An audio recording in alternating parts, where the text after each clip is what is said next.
have for viewer mail this week? Well, we don't have that many viewers. In fact, we don't have any We're real viewer growing. mail. We're growing. We're on iTunes, which is good. We are getting some web hits, which I like. But you can always send your questions to doug@riskandrewardtv.org, and I will try to get your question on. But we do have a question, and so the question is, should both spouses be involved in personal finances? And obviously, I think so. yeah, obviously in our life, clearly, we're both involved. I'm involved. Yes, she's clearly involved, no doubt about it. So my answer to that is absolutely. I can't believe anyone would do it any other way. In fact, there was a study done recently.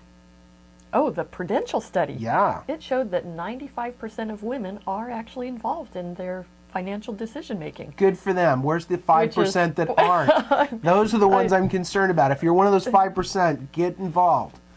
So. And 25% were the primary decision makers. I think she's probably the primary decision maker with us, but she might not agree with that. So, but there's other things, right? Oh, okay. There's 33% of women had financial plan in place, and ages 25 to 34, there were only 10% of the women had financial plans in place. Right. So that's pretty typical, I would say. Yeah. So my takeaway on this particular report was that it's great that a lot of women are involved in their financial decision making. I don't think that was true in my parents' generation. And the parents' generation before that, I'm pretty sure it wasn't true. So that's fantastic. On the other hand, only 33% of women having a financial plan in place is a failure for 67% of them. So you all need a financial plan in place for sure. And it's crucial for the younger people, 25 to 34, to have a financial plan in place because that's when you can make the most impact. You know, people come to me all the time that are 55, 60 years old and go, I need to start saving for retirement. And I go, well, you're 40 years late. You're there. Yeah, you're already at retirement. You can't save now. And so planning ahead is very important. So if you're listening to this and you're older, think of all the young people in your life that you care about and tell them to start watching our show.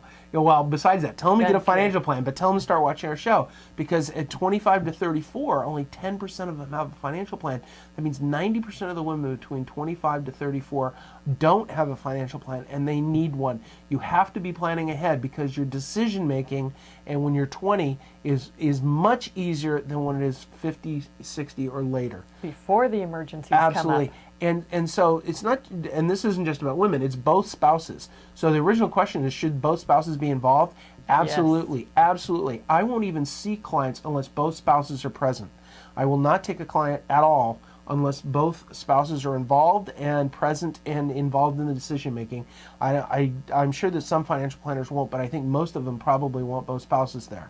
And so, most domestic arguments surround money, and the best way to avoid these problems is by having both spouses work together on a financial plan. And it doesn't have to cost you anything for yourself. You just work go on your own plan. And work on your own plan. Absolutely. So the takeaway here is I know there's some short-term pain to working together and working through this, right? Just a little bit. Sometimes, a little yes. bit sometimes, but short-term pain will pay off for a long-term gain.